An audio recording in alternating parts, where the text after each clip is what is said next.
तो कैसे हैं मेरे प्यारे बच्चों आप लोग। मैं उम्मीद करता हूँ कि आप खैर आफियत से होंगे। मैं फिर से आपके सामने एमडी शाहनवाज छठा चैप्टर लेकर हाजिर हूँ। आप बड़े बेसब्री से इंतजार कर रहे थे कि 5 चैप्टर मेरा मुकम्मल हो चुका है, छठा चैप्टर कब लेकर आएंगे। तो मैं आज आपके सामने छठा चैप्टर लेकर हाजिर हूँ। तो इस चैप्टर का जो नाम है वो है आलमी हिद्दत। क्या नाम है? आलमी हिद्दत, जिसे आप तमाज़त अर्जी भी कह सकते हैं या इसी को आप ग्लोबल वार्मिंग के नाम से जानते हैं। किस नाम से? Global warming. एक मजमून है चैप्टर, जिसका जो चैप्टर है हमारे निसाब में आलमी हिद्दत, एक मजमून है।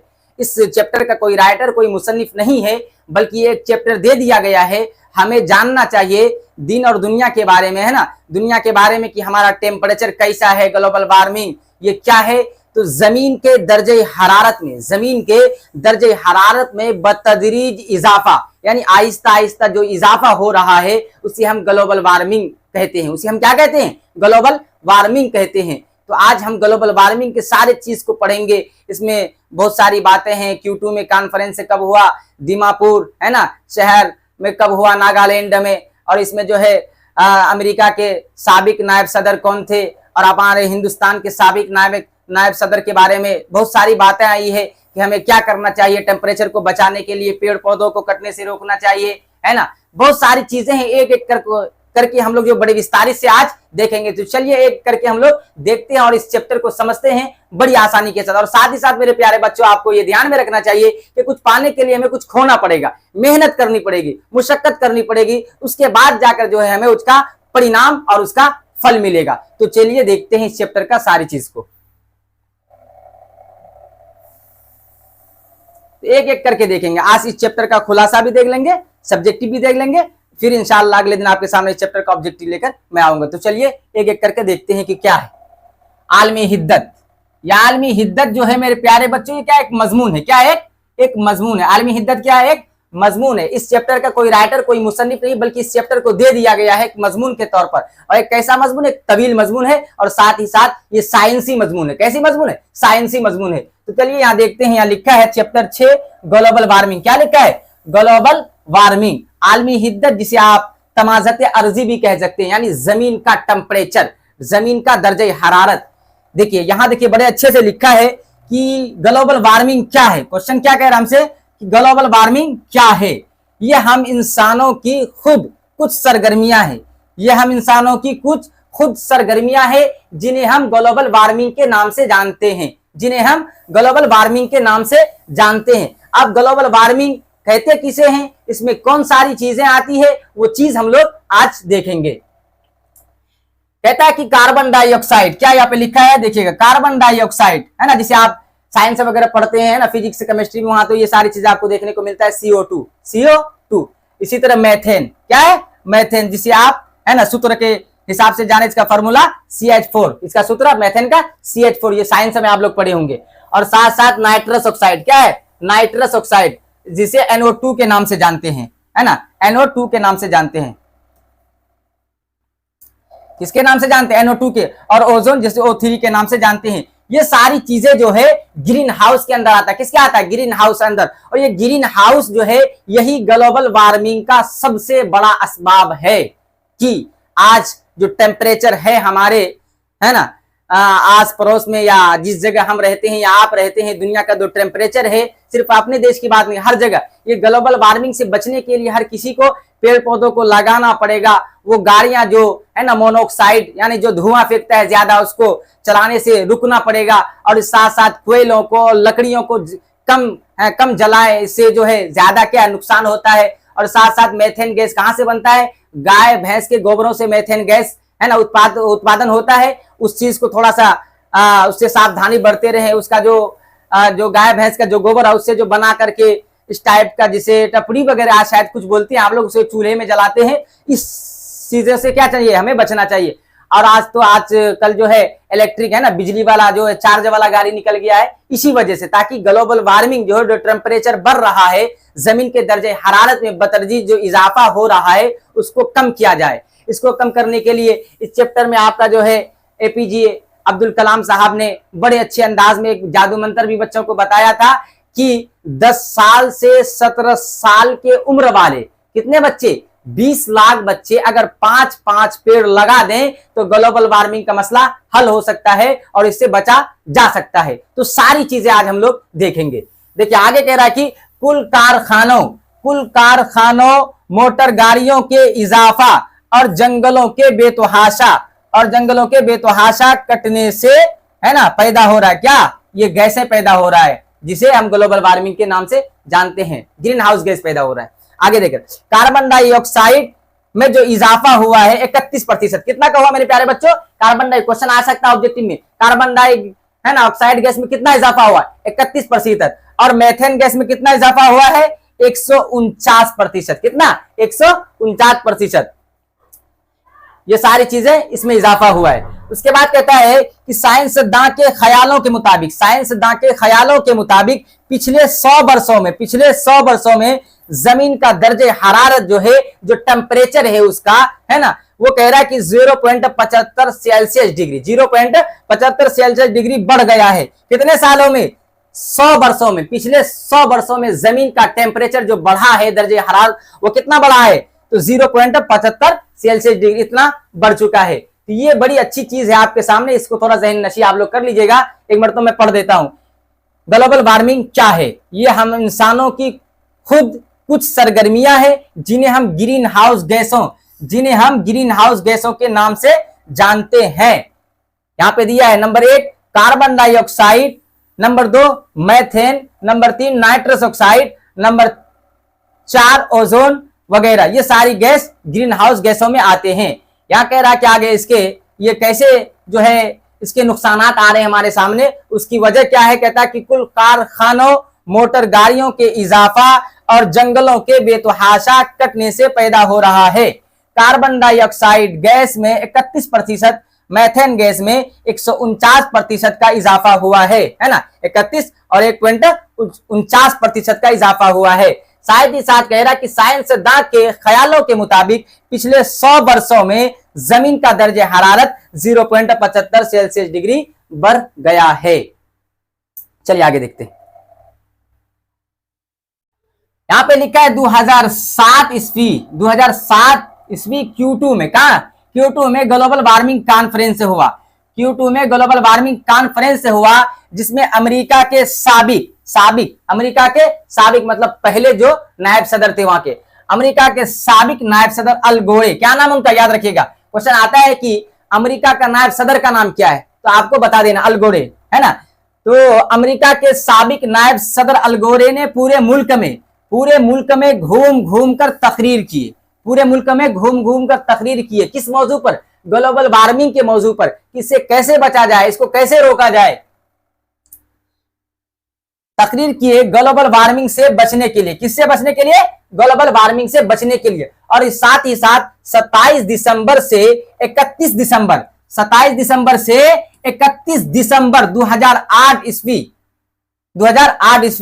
गोया कि इसमें 27 दिसंबर से 31 दिसंबर कितने दिन हो रहा? 5 दिन। कितने दिन हो रहे? 5 दिन। तो 27 दिसंबर से 31 दिसंबर 2008 ईस्वी तक 5 दिनों का बाल विज्ञान कांग्रेस, जिसे आप चाइल्ड साइंस कांग्रेस आप कह सकते हैं, बाल विज्ञान कांग्रेस नागालैंड के शहर दीमापुर में मुनक्किद किया गया। जिसमें मेहमान खुसूसी, याद रखिएगा इसका नाम, जिसमें मेहमान खुसूसी के तौर पर साबिक सदर हिंद यानी हिंदुस्तान का साबिक सदर यानी पुराने से सदर थे, और आलमगीर शोहरत याफ्ता यानी दुनिया में वो शख्सियत जिनकी वाहवाही हो, जो फेमस है, जो मशहूर है, आलमगीर, है ना, दुनिया में उनकी शोहरत याफ्ता साइंसदां जनाब एपीजे अब्दुल कलाम साहब तशरीफ लाए थे। देख लीजिएगा क्या कह रहा है कि जिसमें मेहमान खुसूसी के तौर पर साबिक सदर हिंद और आलमगीर शोहरत याफ्ता साइंसदां जनाब एपीजे अब्दुल कलाम साहब तशरीफ लाए थे। और इसके 2 ही मौजूआत थे, यानी जो कह रहा है कि 27 दिसंबर से 31 दिसंबर तक जो कॉन्फ्रेंस किया गया है ना, जो इजलास मुनक्किद किया गया 5 दिन, उनके क्यों क्या मौजूद थे? उनके दो ही मौजूद थे, ओनली और ओनली दो ही मौजूद थे। वो मौजूद क्या थे? कह रहा है कि पोल्यूशन और ग्लोबल वार्मिंग को कम करना, है ना। जो प्रदूषण है हमारे देश में उसको कम कैसे किया जाए, या फिर जो है साथ कह रहा है कि ग्लोबल वार्मिंग से कैसे बचा जाए। बस इनके यही दो मौजूआत थे, इन्हीं पर सारी बातें हो रही थी, है ना। तो इसको याद रखिएगा, पोल्यूशन और ग्लोबल वार्मिंग को कम करना, पोल्यूशन और ग्लोबल वार्मिंग को कम करना, जिसमें कहता है कि देखिए जिसमें 32 शोबों से 556 तलबा यानी स्टूडेंट्स, तलबा बोले तो स्टूडेंट्स, 500 कितना है 56 तलबा, और पूरे मुल्क से 65 कितने हैं 65 असातिज़ा, असातिज़ा बोले तो टीचर्स, असातिज़ा बोले तो टीचर्स यानी उस्ताद, तो कितने 165 असातिज़ा ने हिस्सा लिया। ये जो कह रहा है कि शहर दीमापुर में, है ना, शहर दीमापुर में नागालैंड के जो कॉन्फ्रेंस किया गया था 5 दिन का, उसमें कौन कौन लोगों ने हिस्सा लिया? तो कहता है कि 32 शोबों से 500 कितना है, यहां पे लिख दिया गया है, 32 शोबों से 556 स्टूडेंट्स हिस्सा लिए, और साथ ही साथ पूरे मुल्क से 165 टीचर उसमें हिस्सा लिए। और उसके जो मेहमान खुसूसी थे उस कॉन्फ्रेंस के, वो कौन थे? हिंदुस्तान के साबिक नायब सदर एपीजे अब्दुल कलाम। और उन्होंने किसके मौजू पर बात किया? तो दो मौजू पर बात किया। एक मौजू क्या था, है ना, प्रदूषण, और दूसरा ग्लोबल वार्मिंग। ये दोनों चीजों से कैसे बचा जाए। और साथ ही साथ एपीजे अब्दुल कलाम साहब ने बच्चों को जादू मंत्र भी बताया कि 10 साल से, है ना, लेकर 17 साल के उम्र वाले 20 लाख बच्चे अगर 5-5 पेड़ लगा दें तो ग्लोबल वार्मिंग से बचा जा सकता है और यह मसला हल हो सकता है। तो इसको आपको याद रखना है, ये बड़ा इंपॉर्टेंट चीज है। और ये ग्लोबल वार्मिंग है क्या? तो ये मजमून है। क्या है? ये एक मजमून है जिसे आप आलमी हिद्दत कहते हैं या तमाज़त अर्जी, है ना, जमीन का टेम्परेचर, जमीन में दर्जे हरारत। तो चलिए, अब ये जो मजमून है आलमी हिद्दत, है ना, तो मजमून के बारे में जानना हमारे लिए जरूरी हो जाता है कि मजमून क्या है। जब हम अपने चैप्टर आलमी हिद्दत के बारे में जाने कि इसमें कौन सी बातें हैं, हमें क्या करना चाहिए जिंदगी गुजारने के लिए, किन चीजों से बचना चाहिए, किन चीजों को नहीं करना चाहिए, वो सारी चीजें थी। अब ये आलमी हिद्दत है क्या? ये मजमून है। क्या है? मजमून है। अब मजमून के बारे में जानते हैं कि मजमून किसे कहते हैं, उसके बाद फिर इस चैप्टर का सब्जेक्टिव क्वेश्चन हम लोग देखेंगे। कहता है कि एक मजमून, ये एक कदीम नसरी सनफ है। मजमून के बारे में बात कर रहे हैं। ये एक कदीम नसरी सनफ है जिसमें किसी मखसूस उन्वान, मखसूस किसी एक खास उन्वान पर सैर हासिल बहस होती है। मजमून मुख्तसर भी होता है ना, मीम छोटा हुआ देख लीजिएगा। मजमून मुख्तसर भी होता है और तवील भी। लेकिन अभी जो आप जो मजमून पढ़े आलमी हिद्दत, ये मजमून ये थोड़ा सा तवील था, है ना, इसमें बहुत सारी बातें आई थी, तो वही कह रहा मजमून मुख्तसर भी होता है और तवील भी। जरूरत और मेयार के मुताबिक मजमून लिखा जाता है। जैसे ही कोई जरूरत पड़ती है किसी कोई टॉपिक लिखने के लिए, तो हम उस टॉपिक को लिख देते हैं। वही कहता है कि जरूरत और मेयार के मुताबिक मजमून लिखा जाता है। मजामीन मुख्तलिफ नौइयत के हो सकते हैं ना। कहता है कि मजमून जो है वो अलग अलग तरीके के हो सकते हैं। जाहिर सी बात है, कहीं किसी चीज की जरूरत पड़ती है, कहीं किसी चीज की जरूरत पड़ती है। जहां जिस चीज की जरूरत पड़ेगी वहां उस हिसाब से वो टॉपिक को लिखा जाता है। इस वजह से कहा कि मजामीन जो है मुख्तलिफ नौइयत के हो सकते हैं, जैसे इल्मी मजामीन, साइंसी मजामीन, मजहबी अखलाकी मजामीन, इस्लाही और सियासी मजामीन। इस तरह के बहुत सारे मजामीन हो सकते हैं। फिर आगे देख क्या कहा है। हर दौर में क्या कह रहा है, देखिएगा यहाँ पे, हर दौर में मजमून नवेसी उर्दू की नसरी सनफ की एक अहम सनफ है। उर्दू की नसरी सनफ की एक अहम सनफ है, एक अहम सनफ बनी रही है, एक अहम सनफ है। ये नहीं आएगा, यहाँ पे छोड़ दी। एक अहम सनफ बनी रही है और अभी तक ये मकाम मजमून नवेसी को हासिल है। और अभी तक ये मकाम क्या है, मकाम मजमून नवेसी को हासिल है, क्योंकि आज हर स्कूलों में, छोटे छोटे प्राइमरी स्कूलों में, कॉलेजों में, यूनिवर्सिटी में बच्चों को कभी, है ना, कोई मुकाबला जाती प्रोग्राम में, है ना, कोई टॉपिक दे दिया जाता है कि इस टॉपिक पर आपको बोलना है। इस वजह से मजमून नवेसी का जो मकाम है वो अब तक बाकी है ना। हर जगह इसको बोलने वाले, इसके लिखने वाले, इसके पढ़ने वाले आपको मिल जाएंगे। वही कह रहा है कि आज प्राइमरी, या छूटा हुआ देख लीजिएगा, आज प्राइमरी दर्जात और मुल्क के मुकाबला जाती इम्तिहानात के निसाबों में भी ये शामिल है। मजमून का माना क्या है उसको देख लेते हैं। देखिएगा मेरे प्यारे बच्चों, मजमून का माना शामिल करना, इहाता करना, जमा करना। मजमून का माना है शामिल करना, इहाता करना, बहुत सारी चीजों को एक जगह जमा करना। अब देखिए कि मजमून के बारे में हम पढ़ रहे थे, अब ये भी देख लेते हैं कि मजमून किस जबान का लफ्ज है और ये कहां से निकला है। तो यहां देखिए बड़ा अच्छा से यहाँ पे दिया गया है कि मजमून जो है अरबी जबान का लफ्ज है। किस जबान का लफ्ज है मेरे प्यारे बच्चों? मजमून अरबी जबान का लफ्ज है जो जमाना से निकला है। कहां से निकला है? यहां जबर दे रहे हैं, जमाना से निकला है। मजमून अरबी जबान का लफ्ज है जो जमाने से निकला है। जो कहां से निकला है? जमाने से निकला है। मजमून का आगाज कहां से हुआ? तो ये देखते हैं, मजमून का आगाज फोर्ट विलियम कॉलेज से हुआ। मजमून का आगाज फोर्ट विलियम कॉलेज से हुआ। कहां से हुआ? अगर कोई आपसे पूछ लिया जाए मजमून का आगाज तो कहां से हुआ? फोर्ट विलियम कॉलेज से हुआ। और मजमून किस जबान का लफ्ज है? अरबी जबान का लफ्ज है। मजमून कहां से निकला है? तो जमाना से मजमून निकला है। चलिए आगे देखते हैं। मशहूर और मारूफ मजमून निगारों में किनका किनका नाम आता है? कहता है कि मशहूर और मारूफ मजमून निगारों में सर सैयद अहमद खां, मुहसिनुल मलिक, मोहम्मद हुसैन आजाद, हाली, ज़काउल्लाह, ख्वाजा हसन निजामी, रशीद अहमद सिद्दीकी वगैरह ने इस सनफ को काफी परवान चढ़ाया। ये सारे लोग हैं जो इस सनफ को यानी मजमून को काफी बुलंदी तक पहुंचाया, परवान चढ़ाया, इसमें 4 चांद लगाया। तो मजमून के बारे में आपको याद रखना है और साथ ही साथ ग्लोबल वार्मिंग क्या क्या बातें थी वो भी याद रखना है। चलिए अब इस चैप्टर के जो क्वेश्चन है एक करके सारे क्वेश्चन को हम लोग देखते हैं। तो मेरे प्यारे बच्चों ये मारूजी सवाल थे कुछ ऑब्जेक्टिव टाइप का, पहले इसको देख लेते हैं। पहला सवाल नंबर 1 आपके सामने, ग्लोबल वार्मिंग कैसा मसला है? ग्लोबल वार्मिंग कैसा मसला है? तो आपको याद रखना है, ग्लोबल वार्मिंग पूछ लिया कैसा मसला है? संगीन मसला है। ग्लोबल वार्मिंग कैसा मसला है? तो संगीन मसला है। कैसा है? संगीन मसला है। 2 पे आपसे पूछ रहा है मारूजी सवालात में, कार्बन डाइऑक्साइड गैस में कितना इजाफा हुआ है? कार्बन डाइऑक्साइड गैस में कितना इजाफा होता है? 31% का। कितना का हुआ है? 31% का इजाफा हुआ है कार्बन डाइऑक्साइड गैस में। यह ऑब्जेक्टिव क्वेश्चन आपको देखने को मिलेगा, इस वजह से सारी चीज को हम ध्यान से पढ़ेंगे। 3 आपसे पूछ रहा है मारूजी सवालात का 3 नंबर है, जमीन का दर्जे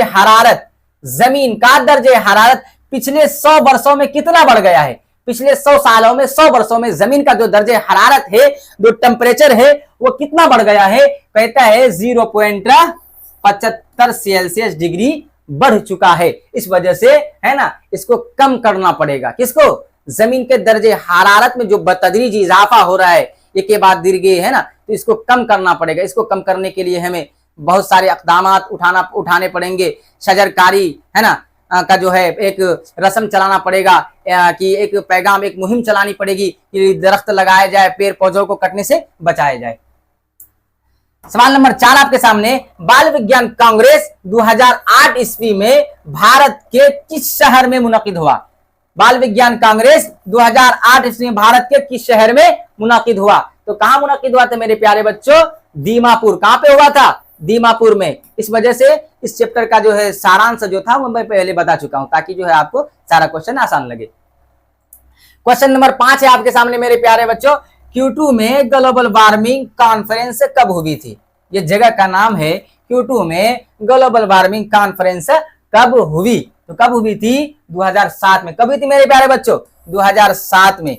2007 में Q2 में हुआ था। और साथ ही साथ 2008 बाल विज्ञान कांग्रेस भारत के शहर दीमापुर में, जो नागालैंड के अंदर पड़ता है। अगर क्वेश्चन आ गया कि 2008 में बाल विज्ञान कांग्रेस कहां मुनक़िद किया गया, तो नागालैंड में। अगर पूछ नागालैंड के किस शहर में, तो आपको दीमापुर याद रखना है ना। अगर आप फिर पूछ लिया है कि क्योटो में कब किया गया था, Q2 में, तो 2007 में। चलिए आगे देखते हैं।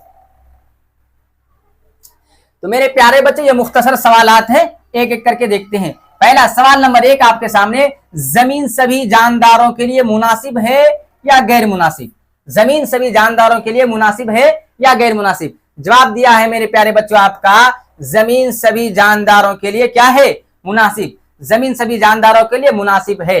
अगर जमीन का टेम्परेचर सभी जानदारों के लिए मुनासिब नहीं होगा तो सारे लोग मर जाएंगे, इस दुनिया में कोई चीज बाकी नहीं रहेगी। इस वजह से जमीन का जो हरारत है, जो टेम्परेचर है ना, वो एक मियारी और एक दरमियानी है ना रहना चाहिए। नहीं तो जो ज्यादा गर्मी हो जाएगी तो सारे लोग फिर क्या है, सांस लेने में सब लोगों को दिक्कत होगा। साथ ही साथ आज आप लोग देखते होंगे कि ठंडी के मौसम में भी गर्मी लगने लगती है ना। 1-2 महीना, हालांकि 4 महीना 5 महीना ठंडी पड़ती है, अब बहुत ही कम 3 महीना 2 महीना ठंडी आपको देखने को मिलता है, वहां पे गर्मी लगने लगती है। तो इस वजह से तो टेम्परेचर को कम करना पड़ेगा। देखिए सवाल नंबर 2 आपके सामने, ग्लोबल वार्मिंग कैसा मसला है? ग्लोबल वार्मिंग कैसा मसला है? जवाब है आपका, ग्लोबल वार्मिंग एक आलमी संगीन मसला है। ये सिर्फ भारत और इंडिया की बात नहीं, आलमी बोले तो पूरी दुनिया, आलमी बोले तो पूरी दुनिया, यानी ग्लोबल वार्मिंग है ना, पूरी दुनिया का टेम्परेचर। तो ग्लोबल वार्मिंग आलमी संगीन मसला है, सिर्फ हमारे लिए नहीं बल्कि पूरी दुनिया के लिए जरूरी है कि ग्लोबल वार्मिंग से बचने के लिए जो भी कोशिश करनी पड़े हमें करनी चाहिए। सवाल नंबर 3 आपके सामने मेरे प्यारे बच्चों, ग्लोबल वार्मिंग क्या है? पहले यहां अगला वाला क्वेश्चन था मेरे प्यारे बच्चों, क्या था कि ग्लोबल वार्मिंग कैसा मसला है? तो ग्लोबल वार्मिंग एक आलमी संगीन मसला है। और यहाँ नेक्स्ट क्वेश्चन है आपका, ग्लोबल वार्मिंग क्या है? तो जवाब देखिएगा आप, ग्लोबल वार्मिंग खुद हम इंसानों की कुछ सरगर्मियां हैं जिन्हें अंग्रेजी जबान में टेम्परेचर और उर्दू में तपिश या हरारत, यहां देख लीजिएगा तपिश है, क्या है ये या नहीं है, तपिश या हरारत, जिसे अंग्रेजी जबान में टेम्परेचर और उर्दू में तपिश या हरारत कहते हैं, ये ग्लोबल वार्मिंग। सवाल नंबर 4 आपके सामने मेरे प्यारे बच्चों, ग्रीन हाउस गैसों में कौन कौन गैस हैं? ग्रीन हाउस जो गैस है उसमें कौन कौन से गैस आते हैं? जवाब है आपके सामने, ग्रीन हाउस गैसों में carbon dioxide, methane, nitrous oxide और ओजोन शामिल है। ये सब ग्रीन हाउस गैसों में आते हैं, इस वजह से इसका नाम आप याद रखिएगा, क्या है?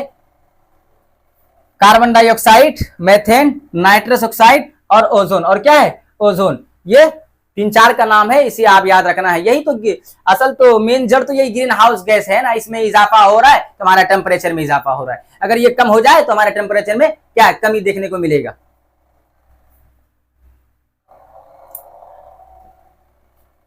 सवाल नंबर 5 आपके सामने, जमीन के दर्जे हरारत में कार्बन डाइऑक्साइड गैस और मेथेन गैसों का कितना इजाफा हुआ है? जवाब आपके सामने मेरे प्यारे बच्चों, जमीन के दर्जे हरारत में कार्बन डाइऑक्साइड गैस का 31% कितना हुआ है? 31% और मेथेन गैस का 149% इजाफा हुआ है। 149% का इजाफा हुआ है। सवाल नंबर 6 आपके सामने, ग्लोबल वार्मिंग से बचने के लिए तालाबा को अब्दुल कलाम साहब ने कौन सा जादू मंत्र बताया था? मतलब एक जादू मंत्र बताया था ग्लोबल वार्मिंग से बचने के लिए तालाबा को अब्दुल कलाम साहब ने। वही पूछा कि ग्लोबल वार्मिंग से बचने के लिए तालाबा को अब्दुल कलाम साहब ने कौन सा जादू मंत्र बताया? तो जवाब है आपका, ग्लोबल वार्मिंग से बचने के लिए अब्दुल कलाम साहब ने तालाबा को ये जादू मंत्र बताया।